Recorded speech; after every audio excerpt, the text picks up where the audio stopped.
Hi guys, sorry to interrupt your video. Just a quick plea, subscribe to my channel please. If you haven't done it already, subscribe. Tell your friends, subscribe. Thanks. Right, so why should you test your brakes after this hazard? It's a ford, you've just been through a river. So therefore I'm thinking wet. Your brakes will be wet. There we go. So a ford is a crossing or is a crossing over a stream. No, under a stream. You go under a stream that's shallow enough to drive or ride through. Basically you're going through water. After you've gone through a ford or deep puddle, your brakes will be wet and they won't work as well as usual. To dry them out, apply the light brake pressure whilst moving slowly. Don't travel at normal speeds until you're sure your brakes are working properly again. Just give them a couple of pumps, that's all. Just dry them out. You're driving on the motorway in windy conditions. What should you do as you overtake a high-sided vehicle? Right, well I'd be worried that they would be blown at me because high-sided vehicles or light vehicles like motorcyclists are affected by the wind. So if I'm passing something and just suddenly they get blown towards me, I'd be going no! So that's what I'm thinking. So let's have a look. Increase your speed. Not really. Be wary of sudden gust. Yes.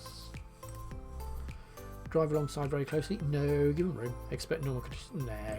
It's windy, isn't it? Says so.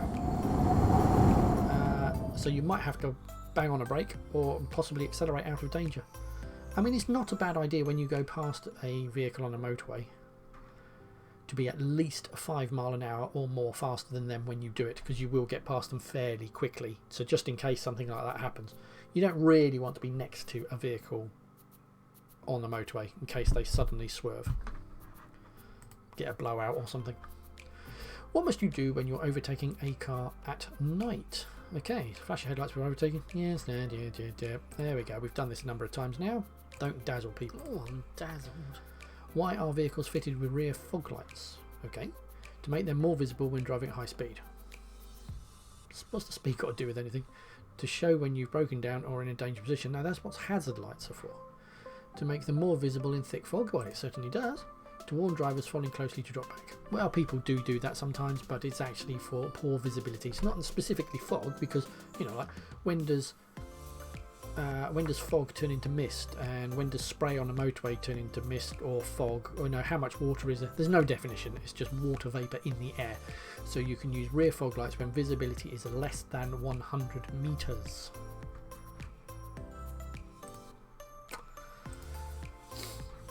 Why should you reduce your speed when you're driving or riding in fog? Well, because you can't see, that's for sure. So the brakes will work just as well, thank you very much. You'll be dazzled by the headlights, not really, because the fog will dim the lights a bit. The engine will take longer to warm up, not really. It's more difficult to see what's ahead, yeah. And you never want to follow closely to the vehicle in front. Right, you won't be able to see as far ahead in fog as you can on a clear day. You need to reduce your speed so that if a hazard looms out of the fog, you have time and space to take avoiding action. Travelling in fog is hazardous. You can try to delay, if you can, try to delay your journey until it has cleared. Yeah. Why take risks? Why are vehicles fitted with rear fog lights? To make them more visible in thick fog. Just said that. What he said. It's been a heavy fall of snow. Right. Had that recently. What should you consider before driving in these conditions? Right, well, let's have a look. Whether you should fit an amber flashing beacon to your car. No, people don't do that. Whether you should drive without wearing a seatbelt. Whoa, no. Whether you should wear sunglasses to reduce the glare. What glare? Okay. Whether your journey is essential. Yes. Have you got the right tyres on? Is it worth taking the risk of either you losing control and hitting something, or you being hit by somebody who is out of control? The roads are hazardous, people are sliding around all over the place, so at the end of the day, if you don't have to go, don't go.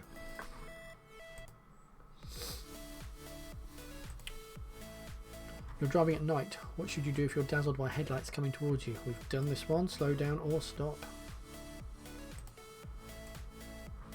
When may you wait in a box junction? When your exit is clear and you are prohibited from turning right because of oncoming traffic. Much obliged, young man. When you're stationing queue, no. When approaching, no. When approaching zebra crossing, no. When oncoming traffic prevents you, yes. But your exit must be clear. can't enter the box unless your exit is clear.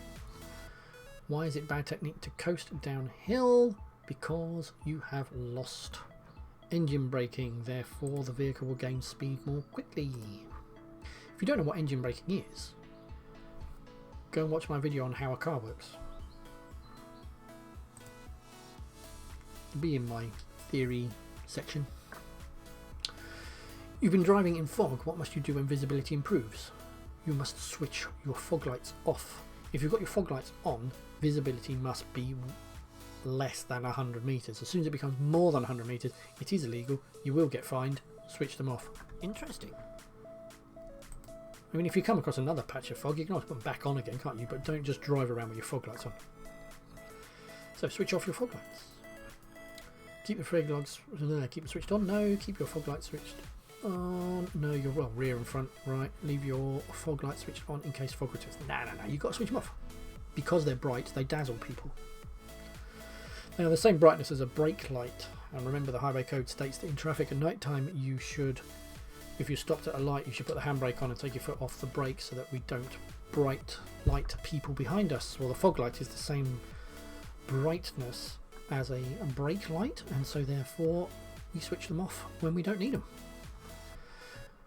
You're driving at night. What should you do if you're dazzled by headlights coming towards you? We know this one. Slow down or stop. I'm blind. Why should you test your brakes after this hazard? Because a ford is a river. You'll be on a slippery road. Well, you will be. Yes. Your brakes will be wet. That's the answer. I mean, the road might be slippery. Probably will be. But what will happen to your car when you drive up a steep hill? Well, it'll be harder to accelerate. It might slow down. Depends on how powerful your car is. Let's have a look. The high gears will pull better. No, they won't. They will be worse. Low gears give you power. The steering will feel heavier. No, it won't. The car hasn't suddenly put on weight. Overtaking will be easier. No, it won't. Because it's harder to accelerate because you're going uphill. The engine will work harder. Yes, it will. Just like if you were pedaling on a bicycle and you're going up a hill, you would have to pedal extra hard to get up the hill. An engine is effectively you and your legs, so therefore it has to work harder. So the engine will need more power to pull the vehicle up the hill. When approaching a steep hill, you should select a low gear, because the lower the gear, the higher the revs, and the higher the revs, the more power you have, and the more power you have, the easier it is to accelerate and overtake. If you got that. Yes. So you should select a low gear to help maintain your speed. You should do this without hesitation so that you don't lose too much speed before engaging the lower gear. Yeah, basically you're driving along in A gear, you come to a hill, as soon as you go up there, boom, change it down a gear just as you hit the bottom of the hill or just before it. And therefore you've got that extra little bit of power to help you with the hill. You can always go back up a gear if you suddenly think, oh actually it wasn't as bad as you thought. What will affect your vehicle's stopping distance? Ooh, lots of things, but let's have a look. Speed limit won't affect how quickly your vehicle stops. Street lighting, how will that affect where your car stops? The time of day? No. The condition of your tyres? Yes. They are touching the floor, and so therefore that is a contributing factor, one of many. So having correctly inflated... let's start that again. Having tyres correctly inflated and in good condition will ensure you have maximum grip on the road.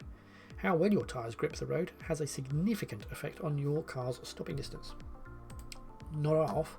What colour are the reflective studs along the left-hand edge of the motorway? They are left. That's that side, isn't it? Red. Red. I have done a video on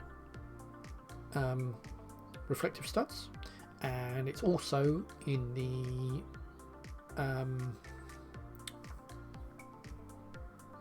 road signs video that I did.